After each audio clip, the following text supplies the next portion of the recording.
नमस्कार दोस्तों, आज हम बैठे हैं गुर्दा रोग के जाने माने मेदांता के डॉक्टर अमित नारायण गुप्ता जी के साथ,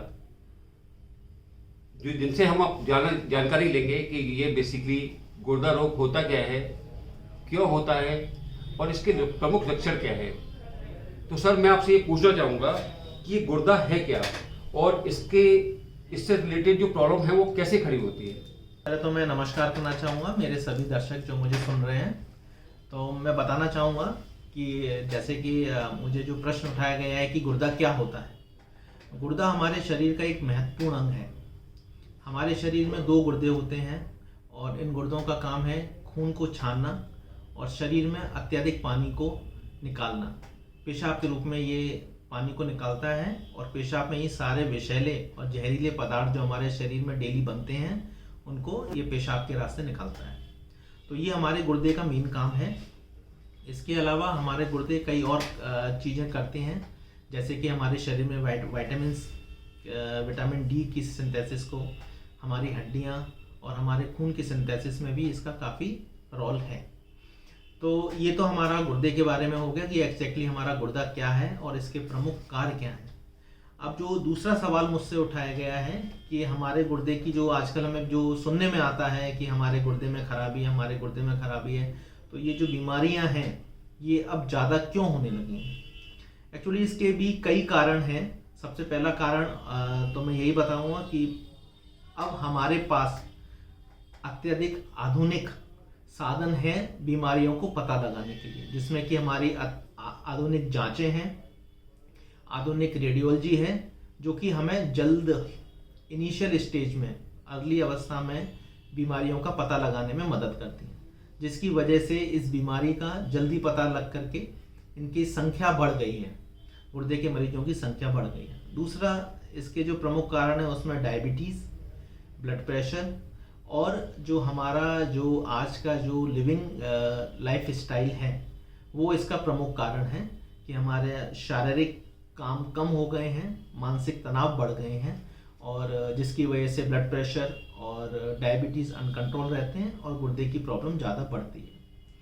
कुछ प्रॉब्लम आनुवांशिक होती हैं, जैसे कि जो हेरिडिटरी होती हैं, जिसमें सबसे कॉमन जो गुर्दे में जो पानी की झिल्लियाँ बन जाती हैं जिससे पॉलीसिस्टिक किडनी डिसीज़ कहते हैं, और अन्य कारण भी हैं। सर, कैसे जाने कि किसी भी पेशेंट को किडनी की परेशानी हो गई है। देखिए, किडनी एक ऐसा अंग है जो लगभग 70 से 80% डैमेज होने के बाद ही लक्षण दिखाता है। तो इनिशियल स्टेज में, बीमारी की इनिशियल स्टेज में मरीज को कोई लक्षण नहीं होते, उसे किसी भी तरह का कोई प्रॉब्लम नहीं होती और उसको हम पता नहीं कर सकते। तो इनिशियल स्टेज में अगर हमें किडनी की बीमारी का पता लगाना है या किडनी की बीमारी के बारे में जानना है, अपने शरीर में वो बीमारी है या नहीं, तो इसके लिए कुछ ब्लड टेस्ट होते हैं और यूरिन का टेस्ट होता है। जिन लोगों को डायबिटीज़ की प्रॉब्लम है, हाइपरटेंशन की प्रॉब्लम है, हार्ट की डिसीज़ है या कोई एंडोक्राइन प्रॉब्लम या फिर कोई आनुवांशिक हेरिडिटरी प्रॉब्लम है किडनी की, तो उन लोगों को अपने रूटीन चेकअप कराने चाहिए, जिससे कि इस बीमारी का जल्दी पता लगता है और उसी हिसाब से उसका जल्दी और सहज इलाज किया जा सकता है।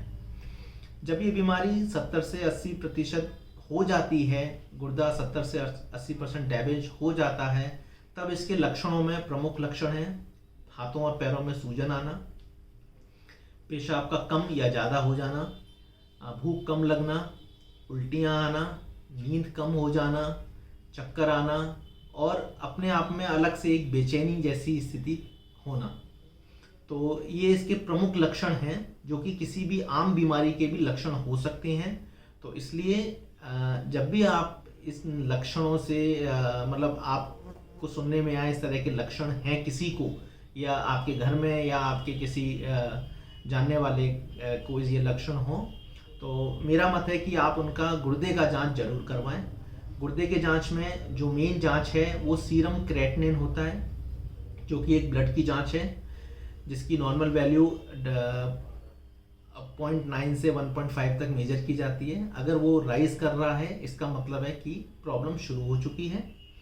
पेशाब की जांच कराएं। पेशाब की जांच में ब्लड, आना या फिर जो प्रोटीन का लीक होना अगर डिटेक्ट हो रहा है तो इसका मतलब है कि पेशेंट जिसको भी है ये किडनी की प्रॉब्लम शुरू हो चुकी है। तो जल्दी डिटेक्ट करके उसे जल्दी ही डायग्नोस करके हम इसका प्रॉपर इलाज कर सकते हैं।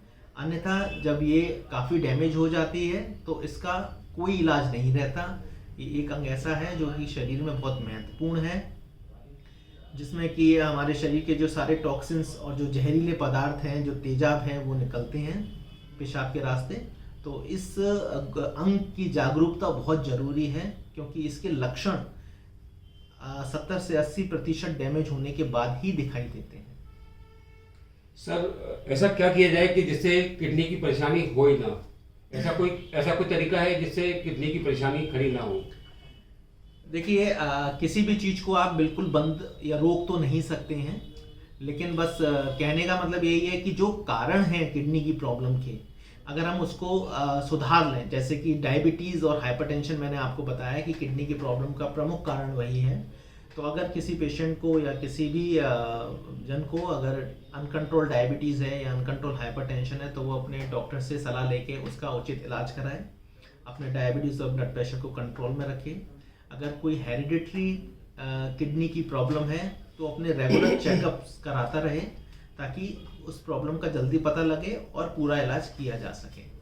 अपनी लाइफ स्टाइल में खान पीन और मतलब फास्ट फूड्स वगैरह जो डाइट में लिए जाते हैं उसको कम से कम सेवन करें, और एक्सरसाइज को ज़रूर महत्व दें। डेली एक्सरसाइज 25 से 30 मिनट की एक्सरसाइज बहुत ज़रूरी है, सिर्फ किडनी ही नहीं बल्कि अपने शरीर के सभी अंगों को स्वस्थ रखने के लिए डेली की एक्सरसाइज और खान पीन बहुत जरूरी है। धन्यवाद डॉक्टर साहब, आपने आज बड़ी इंपॉर्टेंट चीज जो हम लोगों को बताई है। जिस भी दोस्त को ऐसी प्रॉब्लम महसूस हो रही हो, उनके घर में किसी को भी कोई इस तरह की कोई प्रॉब्लम हो, तो डॉक्टर साहब जो है वो मेदांता के डॉक्टर हैं, और अब आगरा में दिल्ली गेट पर अवेलेबल हैं, और जिनका किडनी क्लिनिक के नाम से इनकी क्लिनिक है। आप लोग एक बार देख सकते हैं।